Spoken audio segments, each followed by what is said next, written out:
Welcome to Manifesting a Life.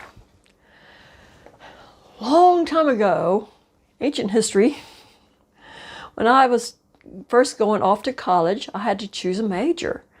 And I was in such a dilemma about that. At first, I decided to go with plant and soil science. And then I quickly changed that in my freshman year to soil and crop science. Then I decided that, okay, an old farmer is not going to want a young lady telling him how to raise his crops. Farming was not in my background.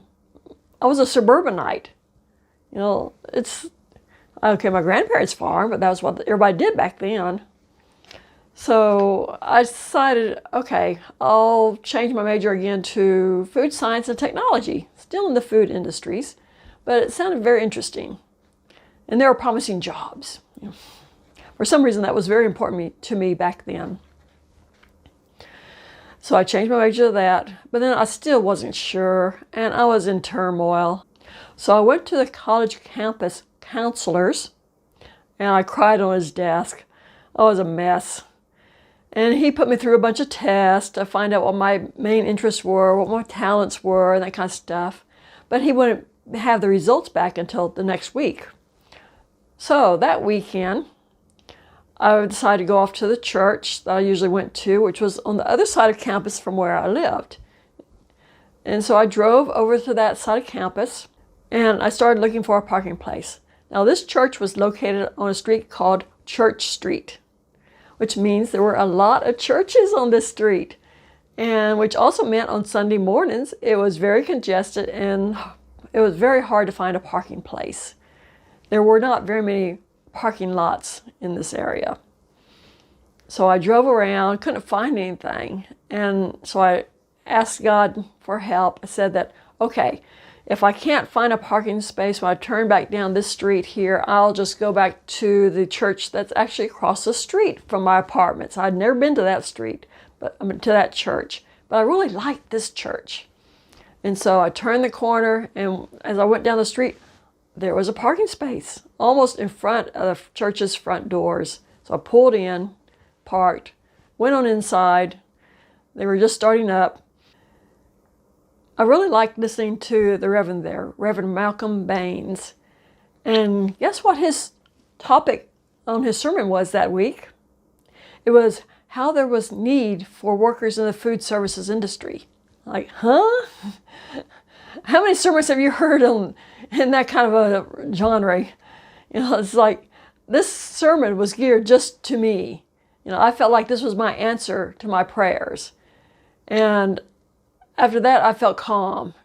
I felt like I was on the right track, no problems, no worries. I went back to the counselor's office, all smiles, and I didn't even bother looking at the results. I was confident again that this was where I needed to be.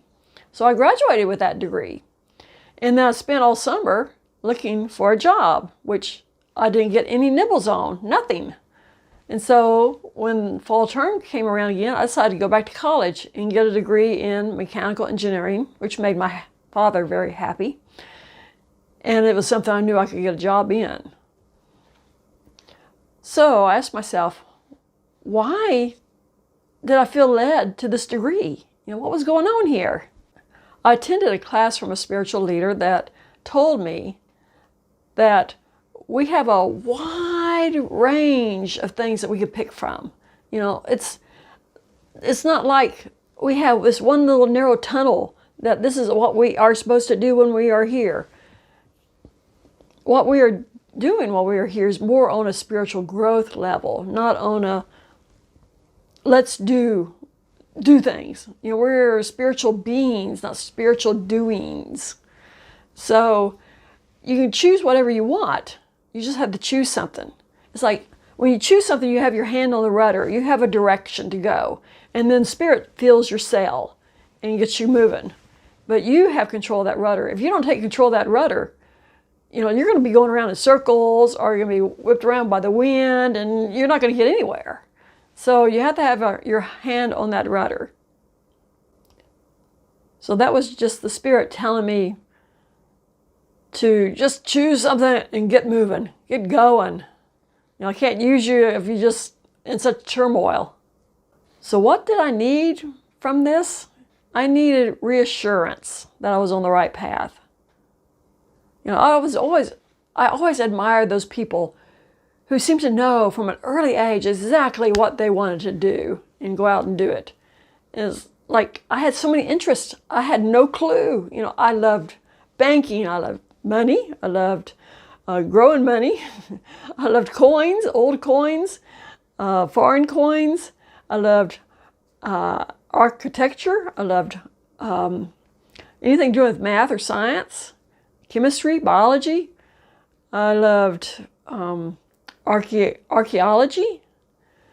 And so I had such wide interest, and I didn't have a clue. So I just needed some reassurance that this was an okay path. This was a good path for me. So what method did I use? A method I often used back in that day and time. I asked God's help. I asked for God to give me an answer. So how was that accomplished? It was through somebody else, somebody that I trusted, somebody that had some authority with me as somebody speaking from God, my pastor. And he never knew that he had done this for me. That is just another example of how you can manifest in your life. Manifest an answer when you're in need of an answer, need of some kind of help. So now I want you to go out and manifest your life. But first, subscribe.